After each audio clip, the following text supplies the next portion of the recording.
Cerahnya sinar rembulan yang bersinar lembut di gelapnya malam membuat malam itu terasa menjadi lebih terang dan indah dari malam sebelumnya. Tetapi siapa yang tahu, di malam yang cerah dan indah itu tersimpan begitu banyak misteri kejadian yang menyedihkan, namun masih menyimpan secerca kebahagiaan. Malam yang awalnya terang kini berubah menjadi gelap. Sinar rembulan mulai ditutupi awan, memberikan kesan kesedihan di malam itu.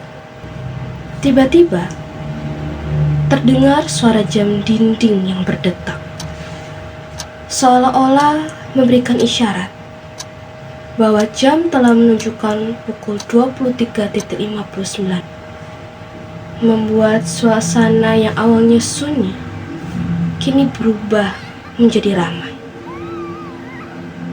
Tidak hanya itu, ternyata suara nyanyian tiba-tiba juga mulai terdengar dari kejauhan. Kini suara nyanyian pun kian lama mulai terdengar keras suaranya. Happy birthday sayang, happy birthday Keisha, happy birthday, happy birthday, happy birthday Keisha. Begitulah bunyinya.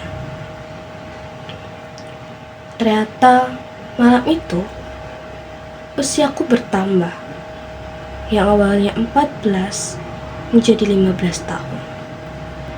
Dengan rasa syukur dan penuh dengan kesederhanaan, diriku pun mulai menghabiskan malam yang panjang dan sendu itu dengan merayakan ulang tahunku yang ke-15 bersama dengan papa dan mama.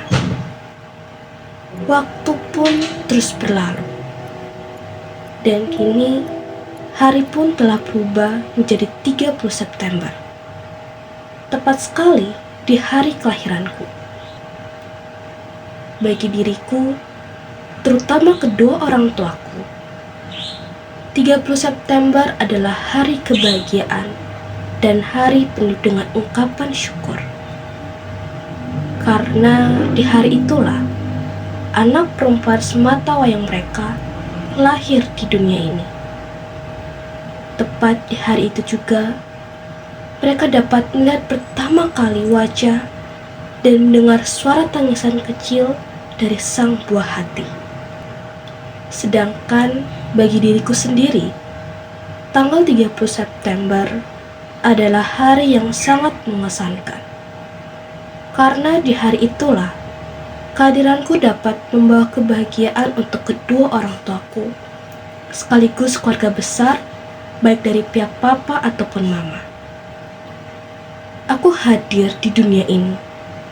Itu semua terjadi karena adanya cinta dan kasih sayang orang tua yang tak terbatas. Orang tua adalah sumber kebahagiaan yang paling murni, yang memberikan cinta tanpa batas, mendukung setiap langkah kita, dan jadi tempat berlindung yang paling aman. Dalam kebersamaan dan kasih sayang mereka, kita dapat menemukan makna sejati dari kebahagiaan dan kehidupan.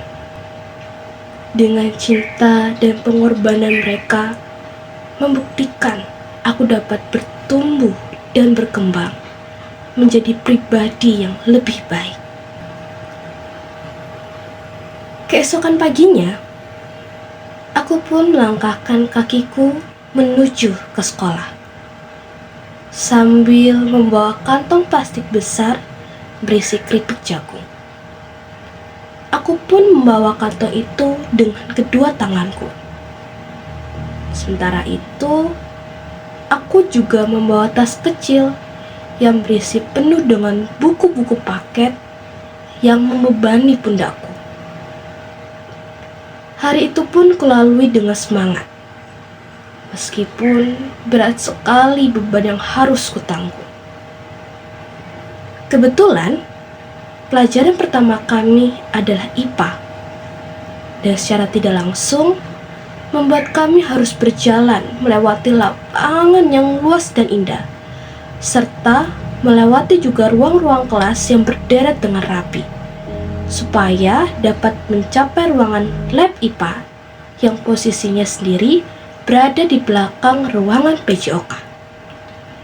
Setibanya di lab IPA, aku pun segera mengeluarkan buku-buku pelajaran seperti catatan IPA, buku paket, buku PSPR IPA, dan alat tulis dari tas kecilku. Setelah memastikan semuanya lengkap, aku pun meletakkan tas di rak penyimpanan dan mengatur perlengkapan belajar di atas mejaku dengan rapi.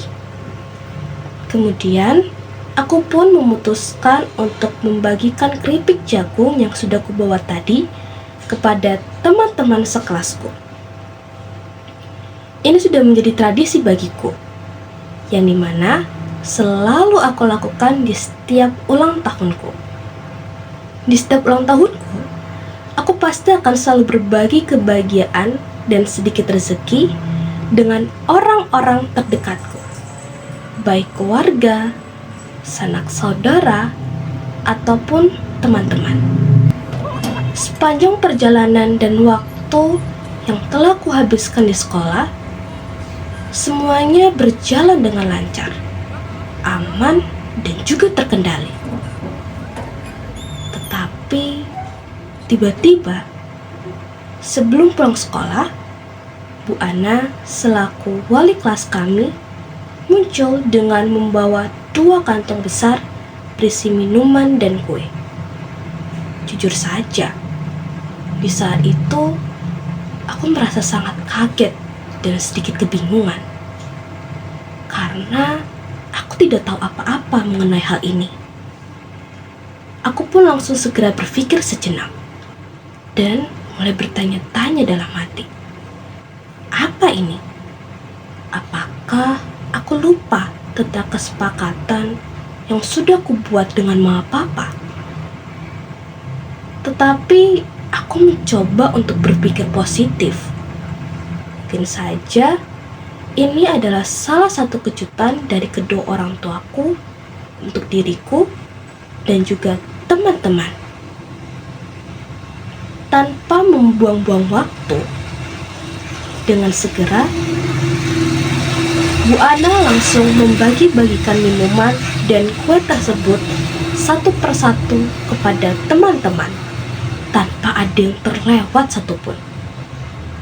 Setelah semua mendapatkan bagiannya, ternyata masih ada sisa yang membuat saya dan Bu Ana pada akhirnya memutuskan untuk berbagi dengan kelas sebelah dan beberapa adik kelas lainnya, baik dari kelas 7 maupun kelas 8, yang tentunya masih berkumpul di sekolah. Dan setelah semuanya habis, aku pun segera berpamitan dengan Bu Ana dan segera pulang ke rumah.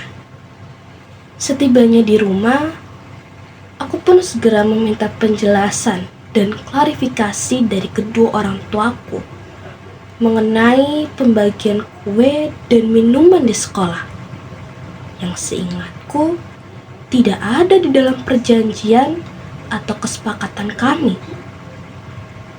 Ternyata benar saja, itu semua adalah kejutan spesial dari kedua orang tua untuk teman-teman di hari ulang tahunku. Meskipun sederhana, tapi sangat berkesan dan bermakna bagiku. Setelah itu, aku pun diajak oleh papaku untuk berbagi lagi. Tapi bedanya, kali ini kami berbagi dengan anak-anak didik badminton papaku dari Pelita Tangkas. Setelah selesai berbagi, aku dan papa langsung kembali pulang ke rumah. Setibanya di rumah, aku pun segera mengganti pakaianku dari yang awalnya menggunakan seragam menjadi pakaian rumah. Aku pun menghabiskan waktuku setelah melakukan aktivitas yang panjang dengan merebahkan badanku di atas tempat tidur yang empuk, sehingga membuat aku secara tidak langsung tertidur pulas karena kelelahan. Meskipun hari itu adalah hari yang melelahkan bagiku, tapi tidak sebanding dengan kebahagiaan yang kualami sepanjang hari. Dari malam, pagi, siang, hingga sore harinya. Aku berharap di hari ulang tahunku yang ke-16, yaitu tahun depan, aku dapat diberi kesempatan lagi untuk berbagi kebahagiaan dengan orang-orang terdekat.